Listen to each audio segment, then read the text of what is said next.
Hello friends, welcome back to Finraje. अगर आप stock market में इंटरेस्ट रखते हैं, स्टॉक मार्केट में आपको ट्रेडिंग करना है या इन्वेस्टिंग करना है, स्टॉक मार्केट में जहाँ आप बेसिक से समझना चाहते हैं, तो ये सीरीज सिर्फ आपके लिए है। तो इसमें हमने एक सिंपल लैंग्वेज में स्टॉक मार्केट कुछ इंपॉर्टेंट टॉपिक्स हमने इसमें कवर किए जो आपके लिए फ्यूचर में जाके ट्रेडिंग करने के लिए, इन्वेस्टिंग के लिए बहुत ही फायदेमंद होने वाला है। तो हमारा स्टॉक मार्केट मास्टर क्लास 2 है, stock market master class 1 which are already loaded on the YouTube channel. आप वहां पे जाके stock market relevant master class 1 में बेसिक के हमने कंसेप्ट एक्सप्लेन की थी, वो जाके आप वहां पे देख सकते हैं। चाहे तो मैं इस वीडियो के डिस्क्रिप्शन बॉक्स में स्टॉक मार्केट मास्टर क्लास 1 का लिंक भी डाल दूंगा। Okay, so instead of wasting too much time will start this session very shortly. ये सेशन को मैंने एकदम आसान और सिंपल तरीके में और सिंपल लैंग्वेज में एक्सप्लेन किया है, जो हर एक इंडियन को कि स्टॉक मार्केट के बारे में क्या है, कैसे समझना है, डिटेल में समझ में आ जाएगा। Okay, so let's start this video instead of wasting our time. So ये हमारा फर्स्ट स्लाइड में हमने एक्सप्लेन किया है कि as you know right, so this sentence is very important. ये जो मैंने सेंटेंस यहाँ पे लिखा है वो बहुत ही इंपॉर्टेंट है स्टॉक मार्केट के रिलेवेंट। क्या कहता है कि the stock market is not a place to gamble, it is a place where knowledge, patience, discipline and risk management create a long term wealth. Right, इसका सिंपल सा meaning ये है कि स्टॉक मार्केट कोई गैम्बल या casino नहीं है जहां पे कोई आके ट्रेड करे, इन्वेस्टिंग करे और पैसा बना के चले जाए। राइट, एक्चुअली स्टॉक मार्केट एक ऐसी जगह है जहां पे आपको नॉलेज के साथ आना है, ज्ञान होना चाहिए स्टॉक मार्केट के बारे में, पेशेंस होने, धैर्य होना चाहिए आपके पास, डिसिप्लिन, अनुशासन, शिस्त होनी चाहिए आपके अंदर, और रिस्क मैनेजमेंट, जो आपका रिस्क है वो मैनेज करने के लिए आपको प्लान होना चाहिए। अगर ये चार चीजें आपके पास है तभी ये स्टॉक मार्केट आपके लिए बना हुआ है, तभी जाके आप स्टॉक मार्केट में पैसे बना सकते हो, इन्वेस्ट कर सकते हो और अपना लॉन्ग टर्म फाइनेंशियल हेल्थ और फाइनेंशियल वेल्थ बना सकते हो। Right, so please ensure that stock market कोई गैम्बल नहीं है, this is a very serious business, एक बहुत ही सीरियस बिजनेस है जहां पे आपको दिल, मन और मेहनत के साथ यहाँ पे काम करना है, तभी जाके आपके यहाँ पे मार्केट में पैसा बनेगा, अदरवाइज पैसे नहीं बनेंगे। So okay, let's start. So हम इस सीरीज में हम सीखेंगे स्टॉक मार्केट में details. Now first, what is a trading basic. Trading basic मैंने यहाँ पे एक्सप्लेन की है कि ट्रेडिंग बेसिक, ट्रेडिंग करने से पहले आपको कौन से बेसिक चीज का नॉलेज होना जरूरी है। राइट, सो आप तो किसी ब्रोकर के साथ अकाउंट ओपन कर लोगे, उसमें पैसे डाल के आप ट्रेडिंग कर लोगे डायरेक्ट, लेकिन उससे पहले आपको जानना जरूरी है कि ट्रेडिंग बेसिक होता क्या है, क्या क्या चीजें हमें इंपॉर्टेंट है ट्रेडिंग में। Okay, so first thing, simple language में लिखा मैंने, ट्रेडिंग होती क्या है। ओके, सबसे पहले हम देखेंगे व्हाट इज अ ट्रेडिंग। कोई भी एक्सप्लेन कर सकता है वेरी आसान लैंग्वेज में। So trading means it is a buying and selling of financial assets to earn profit from the price movement. Right, तो ये फाइनेंशियल एसेट जैसे शेयर्स हो गए, डेरिवेटिव हो गए, इसके हम बाय और सेल कर सकते, खरीद सकते हैं, बेच सकते हैं कम ज्यादा प्राइस पे, और जो भी प्राइस मूवमेंट होता है उससे हम प्रॉफिट कमाएंगे। जैसे कि हमने कम प्राइस पे खरीदा और हायर प्राइस पे बेचा तो नॉर्मल आपको वैसे इसमें प्रॉफिट होता है। जैसे एग्जांपल में तौर पे मैंने यहाँ पे लिखा है कि तुमने रिलायंस का कोई शेयर्स खरीदा 1000 रुपीज को, और तुमने उसको आपने 1200 में बेच दिया तो 200 का आपका प्रॉफिट हो गया। और उसके अपोजिट में अगर आपने 1000 में खरीदा है, 1000 में, और 800 को बेचा है, तो 200 रुपए का आपको लॉस होगा। It is simple, right, it is normal trading. But next thing, ये स्टॉक मार्केट में हम ट्रेड तो करते हैं, लेकिन ये ट्रेड होता कैसे है। Right, what happen when you click the buy. आप ब्रोकर अकाउंट में ओपन करते हो, ब्रोकर अकाउंट में आप जाके बाय ऑर्डर डाल देते हो, लेकिन वो बाय ऑर्डर को आगे होता क्या है, कैसे पता चलेगा। अगर यूजुअली हम किसी सुपरमार्केट में जाए, किसी शॉप में जाए, किसी दुकान में भी चले जाए नॉर्मल, तो हमको पता है कि सामने वाला कौन है हमें बेचने वाला, तो हम पैसे देते हैं, वहां से हम प्रोडक्ट लेते हैं, वहां से कोई भी चीजें खरीदते हैं और घर लेके आते हैं, तो हमको पता होता है कि सामने वाला कौन बेच रहा है। लेकिन स्टॉक मार्केट जो होता है वो टोटली डिजिटल है, ऑनलाइन है, टेक्निकल बेस। राइट, तो इसमें हमें पता नहीं होता कि हम किससे बेच रहे हैं और किससे खरीद रहे हैं। इन दोनों के बीच में एक काम करती है, वो है एनएससी बीएससी, जो एक्सचेंजेस है। राइट, सो ए एक्सचेंजेस है जो कि इन दोनों के बीच में काम करते हैं as a exchange the buy and sell orders, exchange the shares. Right, इसलिए वो एक्सचेंजेस काम करते हैं। अब इस एनएससी बीएससी क्या है और इन दोनों के ऊपर मतलब रेगुलेटरी कौन सी है, सेबी। तो इन तीनों के बारे में भी मैंने एक अलग से वीडियो बनाया है, वो भी वीडियो में डिस्क्रिप्शन बॉक्स में डाल दूंगा, आप उस वीडियो को भी जाके चेक कर सकते हो। अगर आपको एनएससी बीएससी के बारे में कुछ बेसिक नॉलेज नहीं है तो आप जाके यहाँ पे चेक करोगे तो आपको समझ में आएगा एक्चुअली वो होता क्या है। Right, now so what will happen means क्या होता है, आप अगर क्लिक और बाय ऑर्डर प्लेस करते हो तो सबसे पहले जो होता है कि ब्रोकर को ऑर्डर मिलता है। आप जैसे क्लिक करते हो ब्रोकर के पास ऑर्डर जाता है, जो भी आपका जीरोधा हो गया, एंजल ब्रोकिंग हो गया, एचडीएफसी सिक्योरिटी, जो भी आपकी ब्रोकर्स है, ब्रोकर के पास आपका ऑर्डर जाएगा। फिर वो ब्रोकर वो ऑर्डर को आगे बेचता है, कहाँ आगे बेचता है, वो एनएससी के पास, एक्सचेंज के पास, एनएससी हो गया बीएससी, आप जिस भी एक्सचेंज पे आपने ऑर्डर दिया है तो वो जाएगा एक्सचेंज के पास। फिर एक्सचेंज चेक करेगा कि आपने कितने ऑर्डर्स दिए। अगर आपने 10 शेयर्स खरीदना है रिलायंस के, आपको 10 शेयर्स खरीदने हैं 1,000 रुपए के प्राइस से, तो वो देखेगा उसके सामने कौन है सेलर। आपको खरीदने तो आपको सेलर भी तो चाहिए, राइट? आप किससे खरीदेंगे? तो वो काम करता है एक्सचेंजेस। एक्सचेंजेस आपका ऑर्डर मैच करता है। कोई बंदा है जो उसको बेचने हैं 10 शेयर्स 1,000 रुपए के रेट से, और आपको खरीदने हैं 10 शेयर्स 1,000 रुपए के रेट से, तो उन दोनों को एक जगह पे लाने का काम एक्सचेंज करता है, और एक्सचेंज ऑटोमेटिक दोनों के भी ऑर्डर फिल करता है। अगर बंदा कोई राहुल नाम का बंदा है, उसने शेयर्स बेचे हैं, राइट, वो बेचना चाहता है 10 शेयर 1,000 रुपए को, और मुझे चाहिए रिलायंस के शेयर्स 10 शेयर चाहिए 1,000 रुपए को, तो हमारे दोनों के ऑर्डर ऑटोमेटिकली मैच करेगा, और उसके बाद ऑर्डर मैच होने के बाद वो ट्रेड एग्जीक्यूट होता है। ट्रेड एग्जीक्यूट होने के बाद वो एंड ऑफ द डे तक, मतलब जब सेटलमेंट होता है उसका T+1, मतलब ट्रेड डे के बाद दूसरे दिन, वो शेयर्स आपके डीमैट अकाउंट में ऑटोमेटिक क्रेडिट हो जाते हैं। उसमें आपको कुछ नहीं करना है, आपको वहां पे कोई फिजिकल जाके शेयर्स लेके आने नहीं है, वो डायरेक्टली आपके अकाउंट में जमा होते हैं।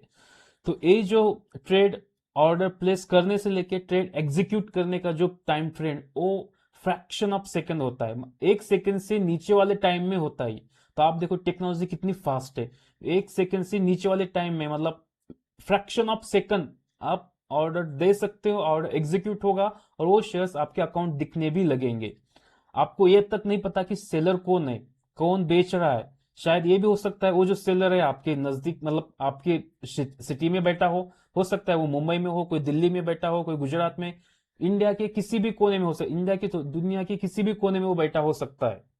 और ये सब ट्रेड जो है वो होता है सिर्फ 1 सेकंड से कम टाइम फ्रेम में। तो टेक्नोलॉजी इतनी एडवांस है यहाँ पे जो यूज की गई है। Okay, now next, market terminology. तो हम मार्केट टर्मिनोलॉजी में देखेंगे कि कौन कौन सी टर्म्स मार्केट में यूज की जाती है, और इस टर्म में क्या मतलब क्या होता है। जैसे आप बाय ट्रेड तो लेते हो, लेकिन वहां पे आपने देखा होगा कुछ अलग अलग टर्म्स यूज किए जाते हैं मार्केट में ऑर्डर देने से पहले। तो वो क्या टर्म्स है आपको पता होनी चाहिए, वो टर्म्स ऑर्डर लेने से पहले। फर्स्ट आप देखोगे, आपके अगर ब्रोकर का अकाउंट आपने ओपन किया होगा, ब्रोकर के अकाउंट की साइड में आपको एक साइड पे जहां पे बाय सेल करते हो आप, वहां पे बीड और आस्क, ये दो टाइप की प्राइसिंग दिखती है। एक कॉलम रहता है जो मार्केट डेप्थ होता है, उसके अंदर दिखेगा आपको बीड प्राइस, सेकंड कॉलम में दिखेगा आपको ask price, right? So now what is bid price? So bid price होता है कि highest price buyer is willing to pay. Okay, जो खरीदने वाला बंदा है वो मैक्सिमम कितने प्राइस तक खरीद सकता है। सपोज आप कहीं शॉप में गए, आपको कोई चीज खरीदनी है, बहुत अच्छी पसंद आई, उसको खरीदने वाले 10 लोग भी है, लेकिन उस चीज को अगर कोई 100 रुपए दे रहा है तो कोई 110 रुपए भी देगा, तो मैक्सिमम मतलब सबसे ज्यादा कीमत कौन लगा रहा है, राइट? तो उसकी पूरी लिस्ट रहती है वहां पे बिड प्राइस में, कौन कितने प्राइस में खरीद रहा है मैक्सिमम। अगर मैं हूं, मुझे लग रहा है रिलायंस का शेयर 1,000 रुपए में बहुत अच्छा है, तो मैं खरीदूंगा। कोई हो सकता है दूसरा, उसको लगता है कि रिलायंस का शेयर मुझे 900 में अच्छा है, तो बोले मुझे 900 में चाहिए, तो 900 का ऑर्डर डालेगा। कोई कह सकता है कि नहीं रिलायंस बहुत ही बढ़िया है, तो मैं 1,100 रुपए को भी खरीदूंगा, राइट? तो जिसका जो प्राइस है, जो खरीदना चाहता है, तो उसे बिड प्राइस कहते हैं। सेकंड होती है आस्क प्राइस। आपने वहां पे देखा बिड, और सेकंड देखेंगे हम आस्क। आस्क प्राइस क्या होता है कि मैक्सिमम लोवेस्ट प्राइस, जो lowest price seller is willing to accept, मतलब जो बेचने वाला है, वो बेचने वाला कम से कम कितनी प्राइस में, मतलब कम से कम कितनी कीमत में वो शेयर्स बेचेगा। बेचने वाला कहेगा यार मेरे पास रिलायंस के 10 शेयर्स है, अभी प्राइस चल रहा है 1,000 रुपए, उसको लगता है शायद ये नीचे जा सकते हैं, इसलिए बोले मैं 1,000 को चल रहा है तो 1,000 को बेच के निकल जाऊंगा, राइट? बाद में कुछ टाइम के भी ये हो सकता है कि 1,000 का नीचे भी आए, तो कोई कहता है कि नहीं यार 1,000 के नीचे जाए तो मैं 900 को भी बेचने के लिए तैयार हूं, जो अभी चल रहा है प्राइस। ऐसा भी हो सकता है, कोई कहता है कि नहीं 1,000 है, मैं कम से कम इसको 1,050 का प्राइस आ गया, 1,011 मतलब 1,100 का भी प्राइस आया, तो मैं इसको निकाल दूंगा। तो जो सेलर की प्राइस रखी हुई रहती है उसे कहते हैं आस्क प्राइस। वो उतनी प्राइस वो उस मार्केट में डाल देता है कि उसको चाहिए। तो ये बिड और आस्क हो गए। अभी आते हैं स्प्रेड पे। स्प्रेड होता क्या है? स्प्रेड जो है नथिंग, ये दोनों की गैप होता है, डिफरेंस होता है। बिड और आस्क के बीच में क्या फर्क है उसका, उसे कहते हैं स्प्रेड। जैसे कि कोई बोलता है कि रिलायंस का शेयर्स मैं 1,000 रुपए को बेचूंगा, राइट? बेचने वाला सेलर बोलता है मैं बेचूंगा, और खरीदने वाला बोलता है कि नहीं, रिलायंस का शेयर है, इसको मैं 1,000 को खरीदूंगा। तो उसके नीचे वो बोलेगा नहीं, मुझे 900 को खरीदना है, 900 रुपीज को खरीदना है। तो इन दोनों में कितना का गैप होगा? 100 रुपए का, राइट? वो 100 रुपीज उसको कहते हैं स्प्रेड। ओके, तो उस स्प्रेड को कैसे ट्रेड किया जाता है इसके बारे में एक अलग से डिटेल में हम जब स्ट्रैटेजी वाली वीडियो बनाएंगे उसके अंदर हम स्प्रेड के बारे में डिटेल में एक्सप्लेन करेंगे। ओके, नाउ सेकंड आता है ऑर्डर टाइप्स में। ऑर्डर टाइप्स क्या होता है? मार्केट डेप्थ में आपने देखा होगा कि ऑर्डर टाइप्स भी होते हैं बहुत सारे। मार्केट ऑर्डर्स होता है सबसे पहले। मार्केट ऑर्डर्स मतलब जो ऑर्डर, जो बायर या सेलर जो कोई भी हो, मतलब जो खरीदने वाला और बेचने वाला, वो चाहता है कि जो अभी कीमत चल रही है, करंट प्राइस चल रहा है उस स्टॉक का, मैं उस प्राइस को उस स्टॉक पे बेचने वाला हूं या खरीदने वाला हूं। मुझे लगता है अगर खरीदने वाला कहेगा कि यार इससे ऊपर जा सकता है, तो वो इमीडिएटली खरीदेगा, मतलब उसी टाइम पे खरीदना चाहता है। वो प्राइस नहीं देखता कितना चल रहा है, उसको लगता है ऊपर जाएगा तो इमीडिएटली करेगा। सेलर को भी लगता है नीचे जाएगा तो जितने प्राइस चल रहा है उस प्राइस वो बेच के निकल जाना चाहता है, तो उसे मार्केट ऑर्डर करते हैं। मार्केट ऑर्डर में जो करंट प्राइस चल रही है उसके हिसाब से ट्रेड एग्जीक्यूट होते हैं। सेकेंड होता है लिमिट ऑर्डर। लिमिट ऑर्डर में क्या होता है कि अगर मैं खरीदार हूं, मैं मुझे रिलायंस का शेयर्स खरीदना है, तो मैं क्या कहूंगा कि मेरा अगर 1,000 रुपीज प्राइस चल रहा है, तो मैं नहीं, 1,000 को नहीं करना है, मुझे 950 को खरीदना है शेयर्स को। अगर वो 950 तो जब शेयर्स आता है तब मेरा ऑर्डर ऑटोमेटिकली एग्जीक्यूट होता है और वो मेरा ट्रेड एग्जीक्यूट होता है। उसे हम लिमिट ऑर्डर कहते हैं। सेलर, सेम थिंग सेलर के बारे में। सेलर कहता है कि नहीं यार, अभी तो कितना चल रहा है, 950 चल रहा है, मैं 1,000 रुपए आया तो मैं इसको बेच के निकल जाऊंगा, मतलब 50 रुपए तो ज्यादा मिले। तो वो जब तक 1,000 रुपए का प्राइस आ रहा है तब तक वेट करता है ऑर्डर लगा के। अगर जब 1,000 रुपए का प्राइस आता है तब वो बेच के निकल जाता है, राइट? ये हो गया सेकेंड। देन होता है stop loss order. So stop loss order में क्या होता है कि इसमें मैंने 1,000 का तो खरीदा है, लेकिन अगर ये 900 के नीचे निकल आता है या 950, जो भी प्राइस लगेगा, 950 के नीचे आता है, तो उसके बारे में मैं क्या करूंगा कि उतना जो 50 रुपए का नुकसान लेके झेलूंगा मैं, और निकल जाऊंगा ट्रेड से। उससे ज्यादा नुकसान मुझे नहीं चाहिए। तो तब तो वो सेलर होल्ड करते रहता है, वो ट्रेड मार्केट में ऑर्डर लगा के छोड़ देता है, right? तो ये हो गए आपके ऑर्डर टाइप्स और ये बीड आस्क और स्प्रेड के बारे में डिटेल्स। सो नेक्स्ट आता है, हमने कभी बहुत बार सुना होगा कि लॉन्ग, कोई बोलता है मैंने आज लॉन्ग पोजीशन बनाई, कोई बोलता है कि मैंने आज शॉर्ट पोजीशन बनाई। ये होता क्या है? लॉन्ग, लॉन्ग मतलब क्या? What is long, right? So long position मतलब means buy first because you expect the price going to increase, right? It's simple. मतलब हम पहले खरीद लेते हैं, जैसे हमें लग रहा है कि प्राइस ऊपर जाने वाली है, बढ़ने वाली है, तो हम जल्दी होके बाय खरीद लेते, मतलब खरीद लेते उस शेयर्स को। अगर लग रहा है आज 100 रुपए का शेयर्स है, वो आगे जाके 150 भी हो सकता है, तो हम खरीद ले, मतलब उस शेयर्स को परचेस करते हो, छोड़ देते हैं। तो उसे कहते हैं लॉन्ग पोजीशन। ओके, शेयर्स को खरीदना, नॉर्मल जो भी कहते हैं शेयर्स खरीदना, उसे लॉन्ग पोजीशन बोलते हैं। अब सेकंड आता है शॉर्ट पोजीशन। ये शॉर्ट पोजीशन क्या है, राइट? ये शॉर्ट पोजीशन ये है कि हम पहले बेचेंगे, हमारे पास शेयर्स है ही नहीं। ओके, एक ध्यान में रखो, इस सिनेरियो में ये होता है कि हमारे पास शेयर्स नहीं है, हम पहले बेचते हैं शेयर्स, राइट? हम शेयर्स बेचेंगे और जब प्राइस और नीचे आएगा तब फिर जाके हम खरीदेंगे। वो बोले इससे फायदा क्या होगा, ये तो उल्टा होगा, हम तो शेयर बेच रहे हैं, फिर कैसे कैसे खरीद सकते हैं, राइट? तो एक ये वाला जो कंसेप्ट है एनएससी, मतलब हर एक स्टॉक मार्केट में अवेलेबल रहता है। क्योंकि क्या रहता है, अगर करंट वैल्यू चल रही है शेयर्स की 1,000 रुपीज, तुम्हें लग रहा है इसके नीचे जा सकता है, लेकिन तुम ये कहोगे कि हमारे पास तो शेयर्स नहीं, तो हम बेचेंगे कैसे, राइट? तो यूजुअली होता क्या है कि हमारे पास शेयर्स नहीं है, फिर भी हम बेच सकते हैं, हम बोल सकते हैं कि हमको 1,000 रुपए की शेयर्स बेचने हैं। तो आप ऐसा ऑर्डर डाल सकते हो एक्सचेंज पे कि मुझे 10 शेयर्स रिलायंस के बेचने हैं 1,000 रुपए को। जब वो नीचे आता है, 1,000 से वो 900 रुपए आया, तब जाके तुम फिर से खरीद लो। तो जो तुमने शॉर्ट बनाया था फिर खरीदा, तो शॉर्ट और लॉन्ग जाके जीरो हो जाता है, तुम्हारा ओपन इंटरेस्ट, ओपन पोजीशन तुम्हारा क्लोज हो जाता है। ओपन पोजीशन क्लोज होने के बाद तुम्हारा बेनिफिट क्या होगा? तुमने बेचा 1,000 को, फिर खरीदा तुमने कितने को?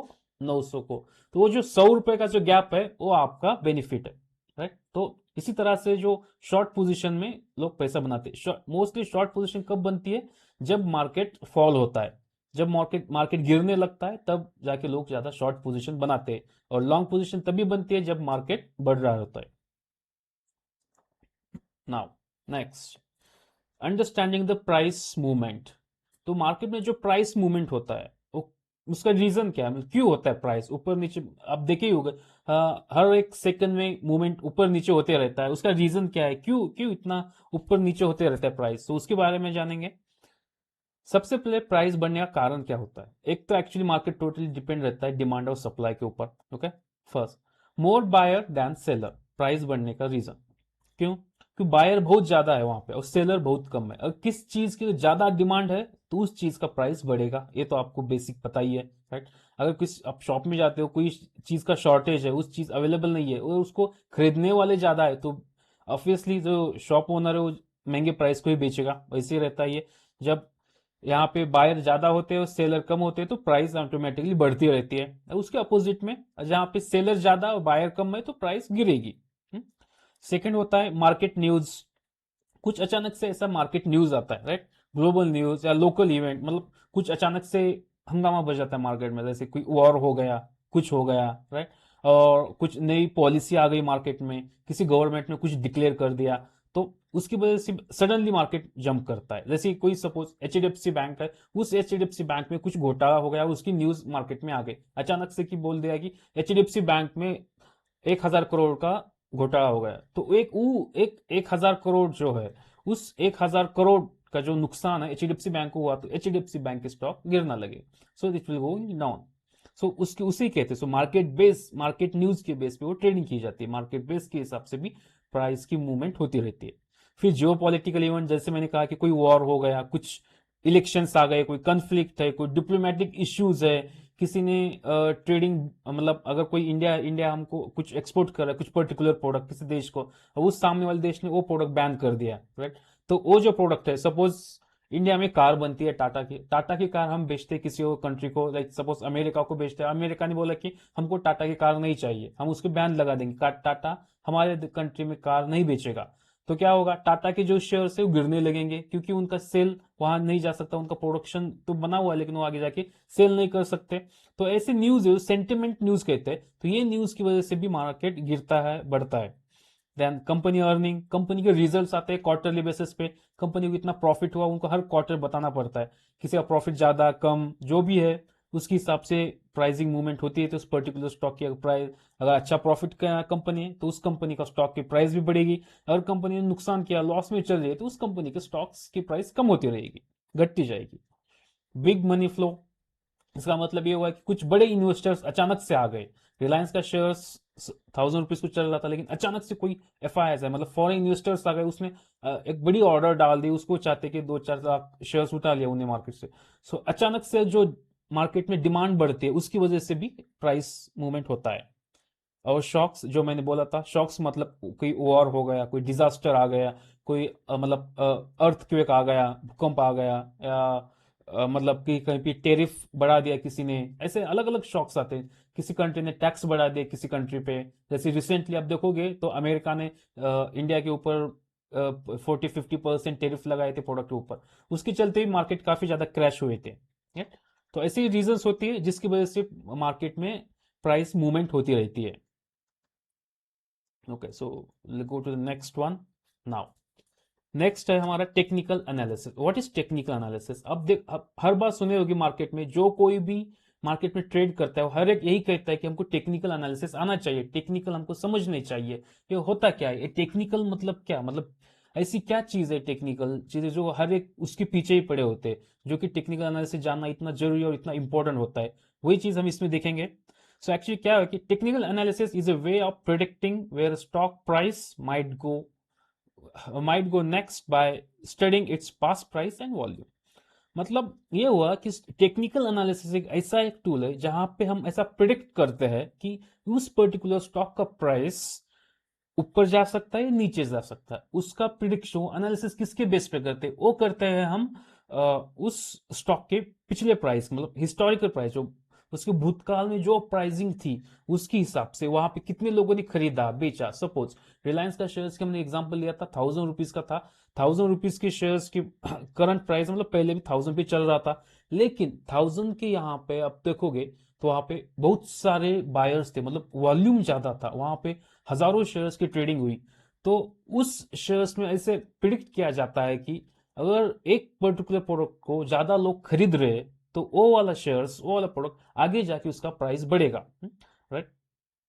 तो वैसा ही है यहाँ पे उसका जो पास्ट प्राइस की बेस से वॉल्यूम देख, पास्ट प्राइस एंड वॉल्यूम देख के उसका जो फ्यूचर वाला प्राइस का प्रिडिक्ट किया जाता है। ओके, कोई गारंटी नहीं कही जाती है, लेकिन उसका एक प्रिडिक्शन किया जाता है, उसका अनुमान किया जाता है कि आगे जाके बढ़ सकता है। ओके, तो कोर एरिया क्या होता है टेक्निकल एनालिसिस की, प्राइस ऑलरेडी रिफ्लेक्ट एवरीथिंग, मतलब प्राइस के अंदर कीमत जो होती है ना, कीमत के अंदर सब कुछ होता है, सब वो एवरीथिंग इज फैक्टर, सब कुछ फैक्टर करती है कीमत। ओके, प्राइस, उसके अंदर न्यूज फैक्टर होते हैं, उसके अंदर इवेंट्स होते हैं, उसके अंदर कंपनी का कोई भी मूवमेंट हुआ, डिमांड सप्लाई होता है, everything is get factored in the price. इसलिए गुजराती, आप देखोगे गुजराती का हमेशा एक स्टेटमेंट होते हैं, गुजराती लोग कहते हैं कि भाव भगवान छे, मतलब प्राइस ही भगवान है, कीमत मतलब, राइट। प्राइस जो भाव है, वो भाव ही हमारा भगवान है, जो भी चीज है उसके ऊपर चलता है, भाव के ऊपर ही चलता है, भाव बढ़ गया तो प्राइस बढ़ेगा, आपका प्रॉफिट बढ़ेगा। इसलिए गुजराती लोग बहुत स्मार्ट होते हैं, इसलिए वो कहते हैं कि प्राइस मतलब भाव ही भगवान छे, उनका एक बहुत ही बड़ा ये मतलब टैगलाइन कहते हैं, एक्चुअली यूज करते हैं उनके बिजनेस में। ओके, सो ये होगा आपका टेक्निकल एनालिसिस के बारे में। सो नेक्स्ट देखते हैं हम now the main tools of technical analysis. तो कौन कौन से ऐसे इंपॉर्टेंट टूल्स है जो टेक्निकल एनालिसिस में यूज किए जाते हैं, क्योंकि वो टेक्निकल क्या होता है, कैसे होता है, ये बहुत ही बड़ा कंसेप्ट है। अगर आपको टेक्निकल एनालिसिस समझना है तो like no this will be another very long video then.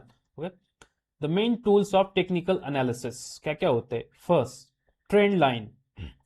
तो ट्रेंड लाइन एक ऐसा है जो टेक्निकल एनालिसिस में यूज होता है, उसके बेस पे आइडेंटिफाई किया जाता है कि क्या कहाँ मतलब स्टॉक ऊपर जाने वाला है, नीचे जाने वाला है या साइडवेज होने वाला है। इससे तीन टाइप के ट्रेंड लाइन होती है। एक मतलब ट्रेंड्स होते हैं मार्केट में, एक अप ट्रेंड, डाउन ट्रेंड और साइडवेज। मतलब अप ट्रेंड मतलब ऊपर जाने वाला, डाउन ट्रेंड मतलब नीचे, एंड साइडवेज मतलब स्टेबल रहने वाला, लाइक दैट। ओके, तो इसमें एक बहुत ही क्लासिक रूल कहा जाता है कि the trend is your friend, trade with it, not against it. Okay, इसका मतलब क्या है कि ट्रेंड जो है, ट्रेंड वो तुम्हारा फ्रेंड होना चाहिए, तुमको पता होना चाहिए तुम्हारे दोस्त की तरह है। ओके, तुम्हें उसके साथ चलना है, तुम्हारे फ्रेंड के साथ, कैसे तुम स्कूल जाते हो, कहीं जाते हो तो तुम कैसे तुम तुम्हारे फ्रेंड के साथ घूमने जाते हो, right, like that way. So trend is your friend, trade with it, not against it. मतलब ट्रेंड के साथ चलो, वो तुम्हारा दोस्त है, दोस्त की सुनो, राइट। एक बहुत ही बड़ा दोस्त है तुम्हारा, वो है ट्रेंड मार्केट में, स्टॉक मार्केट में। तो उस ट्रेंड को फ्रेंड, अपना खुद का फ्रेंड बनाओ, उसके साथ चलो, उसके अगेंस्ट मत जाओ। यही कहते हैं कि ट्रेंड के अगेंस्ट मत जाना, उसके अगेंस्ट कभी भी ट्रेड नहीं करना। अगर उसके अगेंस्ट में आप ट्रेडिंग करते, इन्वेस्टिंग करते हो तो डेफिनेटली आपको लॉस होगा। तो यहाँ पे दोस्त का सुनना है, लेकिन हम घर पे रहते हैं तो घर वाले कहते हैं कि तुम्हारे दोस्त का मत सुनो, तुम हमारे सुनो, लाइक ऐसे होता है। लेकिन स्टॉक मार्केट में वैसा नहीं है।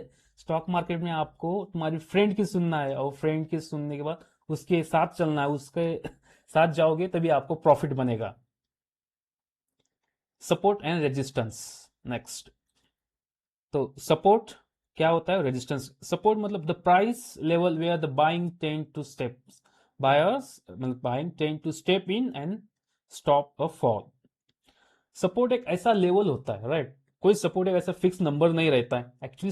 सपोर्ट मतलब एक लेवल रहता है, मतलब जहां पे ज्यादा बायर्स बैठे हुए हैं, जब प्राइस गिर रही होती है, ऊपर से नीचे आती है ऐसे, तो वहां पे नीचे जो बेस बनाता है, मतलब यहाँ पे बायर खड़े इस प्राइस पे, तो वो वहां पे जंप करने के बाद फिर से प्राइस ऊपर चली जाती है, तो उसे सपोर्ट कहते हैं। एक्चुअली ये होता क्यों है, जैसे कोई एक, उसके पीछे एक साइकोलॉजी भी देखोगे आप।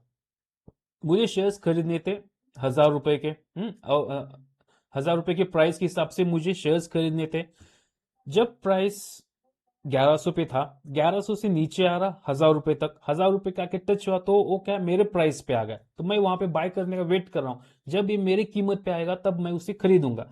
जब भी जाके वो बाय मतलब 1000 के ऊपर आता है, 1000 के पास आता है, तब मैं इमीडिएटली जाके वो शेयर्स खरीदूंगा, तो ऑटोमेटिकली वो मेरे लिए सपोर्ट, उस शेयर्स के लिए 1000 रुपए, 1000 रुपीज वो सपोर्ट बन जाता है, राइट। कोई कहता है 1000 रुपए पे खरीदूंगा, कोई कहता है मैं 950 पे खरीदूंगा। तो जो 1000 950 इसके बीच में कितने लोग वेट कर रहे हो खरीदने के लिए, राइट, उसके बेस पे वो सपोर्ट रेजिस्टेंस बिल्ड होता है। नेक्स्ट है तुम्हारा रेजिस्टेंस। रेजिस्टेंस क्या होता है अपोजिट में, जब प्राइस ऊपर जा रही रहती है, राइट, तब जो सेलर है, सेलर बोलता है कि नहीं, मेरी ये अगर ये 1000 रुपए को आए तो मैं उसे बेच दूंगा, मतलब अगर 1000 के लिया तो 1100 पे आए, सॉरी 1100 पे आई तो मैं बेच दूंगा, राइट। जब भी वो प्राइस 1100 को टच होने लगती है तब प्राइस वहां से नीचे आने शुरू, क्यों, क्योंकि वहां पे सेलर बैठे, सेलर प्राइस ऊपर से प्रेशर से सेल करते हैं, मतलब जितना ज्यादा वो सेलिंग चालू होती है फिर प्राइस धीरे धीरे धीरे नीचे आने चालू हो जाती है, इसीलिए सपोर्ट रेजिस्टेंस बनता है। तो एक ऐसा जोन है जहां पे प्राइस ऊपर जाती है नीचे आती है, ऊपर जाती है नीचे आती है, राइट। सो ऊपर का पोर्शन हमेशा रहता है रेजिस्टेंस, और नीचे वाला पोर्शन रहता है तुम्हारा, और रहता है तुम्हारा सपोर्ट।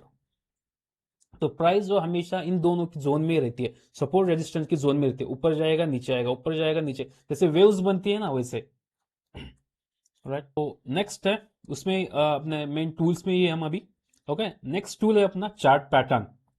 तो ये चार्ट पैटर्न क्या होता है, एक्चुअली मार्केट में कुछ ऐसे चार्ट्स, मतलब पैटर्न बनाते हैं, जो प्राइस होता है, प्राइस एक ऐसे अलग अलग तरीके से पैटर्न्स बनाती है मार्केट में, राइट। उस पैटर्न को कैसे ट्रेड करना है, क्योंकि क्या होता है कभी मार्केट ऐसे चल, मतलब ऊपर नीचे करोगे आप उस हिसाब से प्राइस को, तो उस हिसाब से अलग अलग तरह से पैटर्न्स बनाते हैं मार्केट में।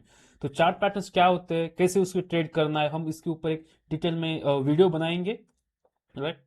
तो अभी आप यहाँ पे सिंपल समझो कि एक पैटर्न्स होते हैं जो अलग अलग तरह से बनते हैं, उस पैटर्न के हिसाब से ट्रेडिंग को फोरकास्ट, मतलब एस्टिमेट किया जाता है, मतलब कहाँ पे वो प्राइस बढ़ सकती है, कहाँ से प्राइस नीचे आ सकती है, ये सब चीजें हम चार्ट पैटर्न के बेस पे अंदाज लगा सकते हैं। इसमें कुछ पैटर्न्स होते हैं जैसे head and shoulder, double top, double bottom, triangle, flag, W pattern, M pattern, ऐसे, राइट, एन पैटर्न्स बनते हैं। तो ये अलग अलग तरह के पैटर्न्स है, उसके बेस पे हम कैसे ट्रेडिंग जनरेट कर सकते हैं वो देखेंगे हम। एक्चुअली एक साइकोलॉजिकल बेस से पैटर्न्स बनते हैं। दूसरा होता है candle stick as well, candle stick also एक टेक्निकल का एक पार्ट ही है। Then indicators, okay. कुछ ऐसे इंडिकेटर्स है जो ट्रेडिंग में ऑलरेडी, मतलब स्टॉक मार्केट बने हुए हैं, आपको बहुत सारी जगह पे इंडिकेटर्स मिलेंगे, उस इंडिकेटर के यूज से तुम कैसे ट्रेडिंग कर सकते हो, राइट। तो वो हमको देखना है। तो टेक्निकल एनालिसिस का एक पार्ट है, जैसे कि हम कोई मूविंग एवरेज होता है वो यूज करता है, कोई आरएसआई यूज करता है, कोई मैगडी करता है, कोई वॉल्यूम बेस पे ट्रेडिंग करता है, कोई बोलिंजर बैंड, ऐसे कोई फिबोनाची नंबर्स यूज करते हैं, कोई गैन थ्योरी यूज करते हैं। तो अलग अलग तरीके के इंडिकेटर्स होते हैं, राइट। वो इंडिकेटर के हिसाब से कैसे ट्रेडिंग करना है, क्या करना है, वो टेक्निकल एनालिसिस में आता है। तो हम इंडिकेटर्स जब कवर करेंगे उसके अंदर हम हर एक इंडिकेटर्स, जो इंपॉर्टेंट इंडिकेटर्स जो यूज होते हैं उसको हम डिटेल में सीखेंगे, ओके।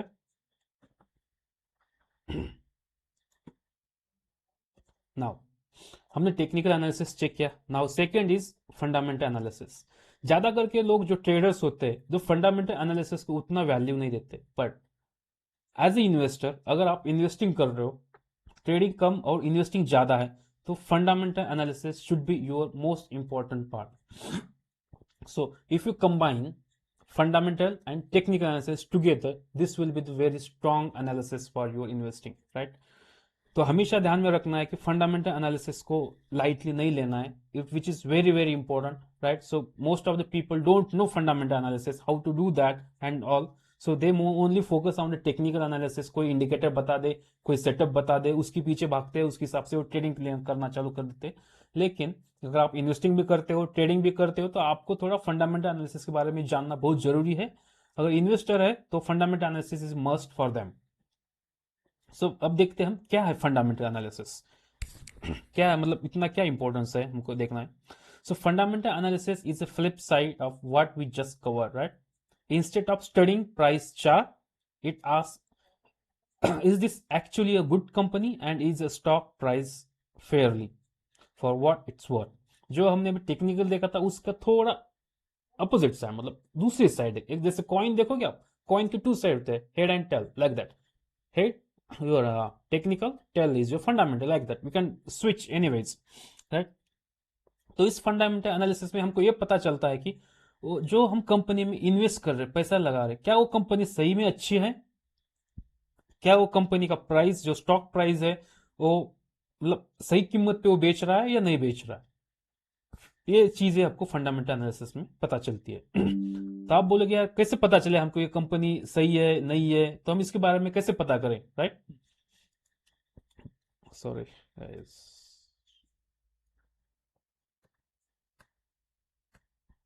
ओके।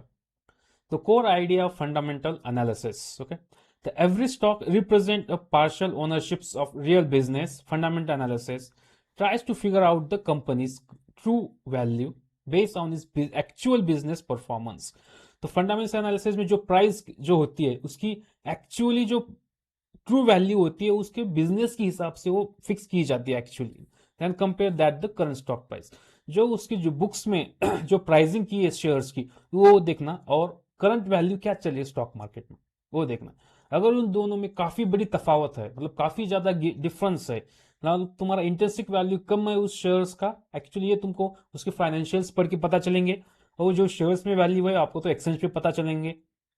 अगर उन दोनों में अगर डिफरेंस है तो समझ लेना कि वो प्राइस ओवर वैल्यूड है। अब यहाँ पे देखोगे if the intrinsic value is higher than the price the stock may be undervalued. इसका मतलब तुम्हारे जो बुक्स में जो फाइनेंशियल्स में उस अगर सपोज रिलायंस का जो फाइनेंशियल्स है उस एनुअल फाइनेंशियल उसके अंदर एक स्टॉक प्राइस मतलब उसके शेयर प्राइस की वैल्यू निकल आती है जो कि उनके एसेट्स है उसके हिसाब से।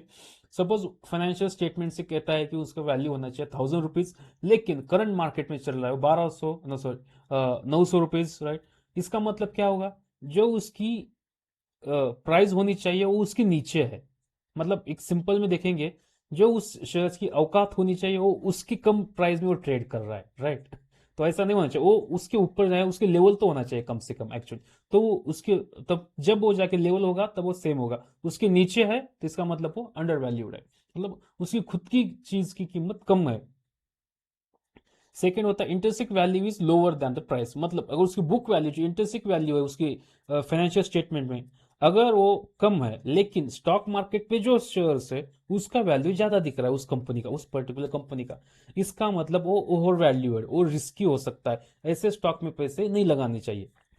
अंडर वैल्यू स्टॉक में आप पैसे लगा सकते हो, वो वहां पे आपको गुड अपॉर्चुनिटी मिलेगी उस कंपनी या उस स्टॉक का बढ़ने के लिए, मतलब स्टॉक के वैल्यू बढ़ने के लिए, और वो जैसी प्राइस बढ़ेगा वैसे आपका प्रॉफिट भी बढ़ेगा। लेकिन जब शेयर्स ओवर वैल्यूड होता है वहां पे इन्वेस्ट नहीं करना चाहिए, वैसे शेयर से हमको निकलना चाहिए, एग्जिट होना चाहिए, क्योंकि उसकी जो वैल्यूएशन है एक्चुअली फाइनेंशियल वैल्यूएशन कंपनी की उसकी और वैल्यू जो शेयर मार्केट में है वो ज्यादा है, तो कभी भी वो स्टॉक नीचे गिर सकता है वो वैल्यूएशन के लिए, right.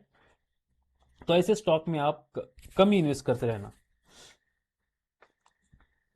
Next, so what actually the fundamental analysis look like, right. उसमें क्या क्या होता है, एक फाइनेंशियल स्टेटमेंट हमको फंडामेंटल एनालिसिस में उस कंपनी के फाइनेंशियल स्टेटमेंट्स पढ़ने। एक इनकम स्टेटमेंट होता है, इनकम स्टेटमेंट में आपको पूरा डिटेल पता चलेगा कि क्या फाइनेंशियल्स है, उसका प्रॉफिट क्या है, मार्जिन क्या है, कंपनी कैसी ग्रो कर रही है, कितना प्रॉफिट्स एवरी ईयर बना रही है, तो वो आपको इनकम स्टेटमेंट में पता चलेगा। बैलेंस शीट है, बैलेंस शीट में आपको पता चलेगा उसके कितने एसेट्स है, उनके कितने लाइबिलिटी है, कितना लोन है, उनके पास कितना कैश अभी भी होल्ड है। तो ये सारे डिटेल मतलब कंपनी का जो फाइनेंशियल्स होता है वो आपको इसमें पता चलेगा। कैश फ्लो स्टेटमेंट भी आपको देखना बहुत ही जरूरी होता है, क्योंकि इसके चलते आपको पता चले कंपनी कैसे काम कर रही है, राइट। मतलब किसी how they are generating the cash, not just reporting the paper profit, मतलब जो एक्चुअल में कितना पैसा कमा रही है कंपनी। कैसे होता है, तुम प्रॉफिट और रेवेन्यू तो नंबर तो देखते हो, लेकिन कंपनी के पास एक्चुअली जितना, मतलब किसी कंपनी ने बोला है कि उनका 100 करोड़ का प्रॉफिट हुआ है, मतलब इसका मतलब ये नहीं कि उनका 100 करोड़ उनके पास आया है, राइट। उस 100 करोड़ में एक्चुअल में कैश कितना है उनके पास, मनी मतलब कैश, हार्ड कैश कितना रहता है वो आपको कैश फ्लो स्टेटमेंट में पता चलेगा। तो वो एक बहुत इंपॉर्टेंट चीज आपको देखनी चाहिए। सेकंड होती है ratios, P ratio, price to earning ratio रहता है, मतलब how much you are paying per dollar of profit, मतलब डॉलर या rupees per profit you can सी।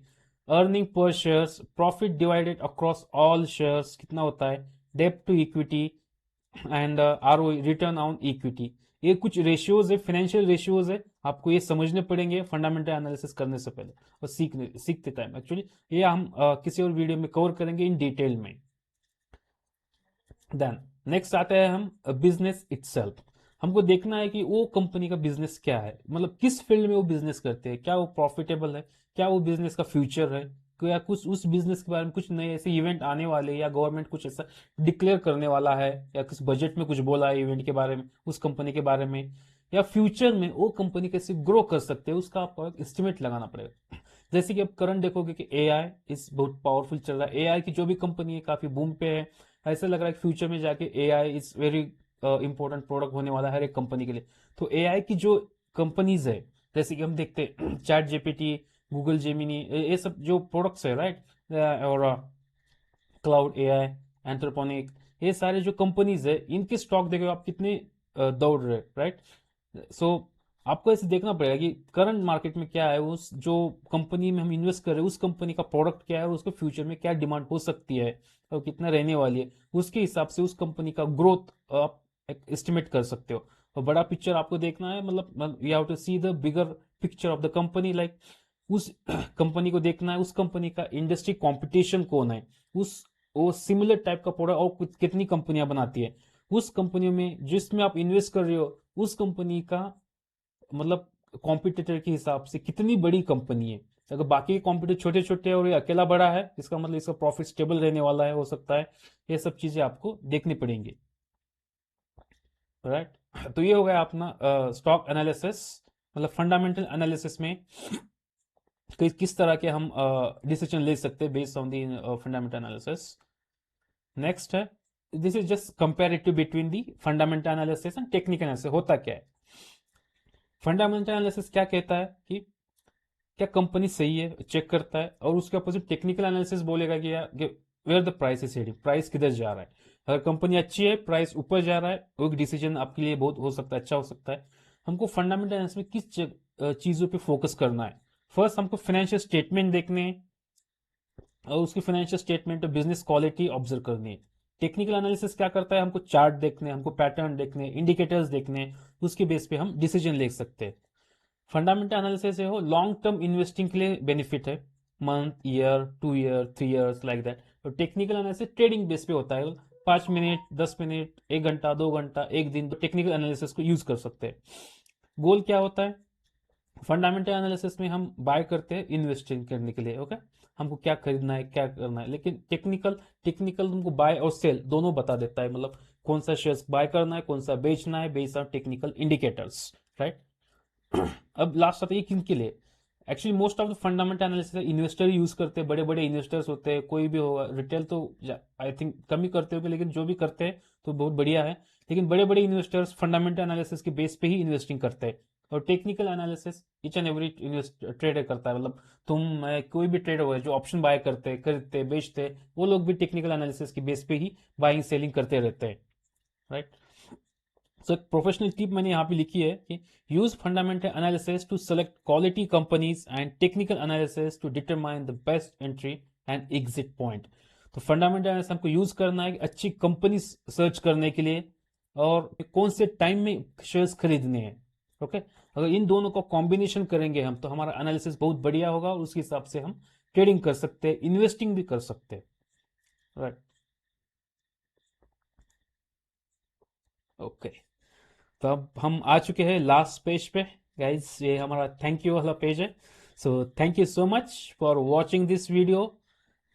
तो आज की इस वीडियो में हमने पूरा अंडरस्टैंडिंग किया स्टॉक मार्केट, मतलब स्टॉक मार्केट मास्टर क्लास 2 में हमने इसके अंदर समराइज करेंगे एक छोटा सा, हमने क्या क्या देखा। आज हमने देखा कि ट्रेडिंग क्या होता है, ट्रेडिंग के हिसाब से ट्रेड के जो कंपोनेंट्स होते हैं, क्या क्या कंपोनेंट्स होते हैं, उसको हम जो डेफिनेशन होते हैं, टर्म्स होते हैं, हमने टर्मोलॉजी देखी।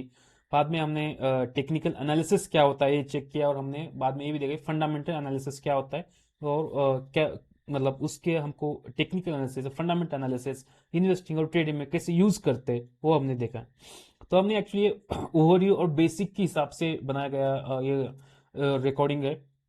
अगर आपको डिटेल में चाहिए, like, so next I am going to cover the technical analysis first, which is more relevant and most of the people are waiting for it. So ज़्यादा करके लोग हो गए तो मैंने नेक्स्ट वीडियो जो कवर करने वाला वो है कैंडलस्टिक के बारे में, right, in detail. Okay, each and everything about the candlestick. मैं कैंडलस्टिक के बारे में एकदम डिटेल में आपको बताने वाला हूँ, क्या होता है कैंडलस्टिक, हम उसको कैसे यूज कर सकते हैं, उससे कैंडलस्टिक के हर एक कैंडल्स के पीछे क्या साइकोलॉजी होती है, क्या प्राइसिंग होती है, उसको हम टेक्निकल एनालिसिस का पार्ट, टेक्निकल एनालिसिस में कैंडलस्टिक इतना इंपॉर्टेंट क्यों है, वो सब हम चेक करेंगे। स्लोली हम वन बाय वन करके पूरे टेक्निकल एनालिसिस का सीरीज खत्म करेंगे। Then after that I am planning for the fundamental analysis as well. Okay, तो आज के इस वीडियो में जो भी हमने सीखा, technical analysis, fundamental analysis, market terminology and trade details, right. So guys, so इसके अलावा अगर आपको कुछ और नए वीडियोस, मतलब आप शेयर मार्केट रिलेवेंट, आपको अगर नॉलेज बढ़ाने के लिए कुछ नए वीडियोस की रिक्वायरमेंट है, मतलब आप चाहते हो, तो प्लीज़ इस वीडियो के कमेंट बॉक्स में कमेंट कर देना।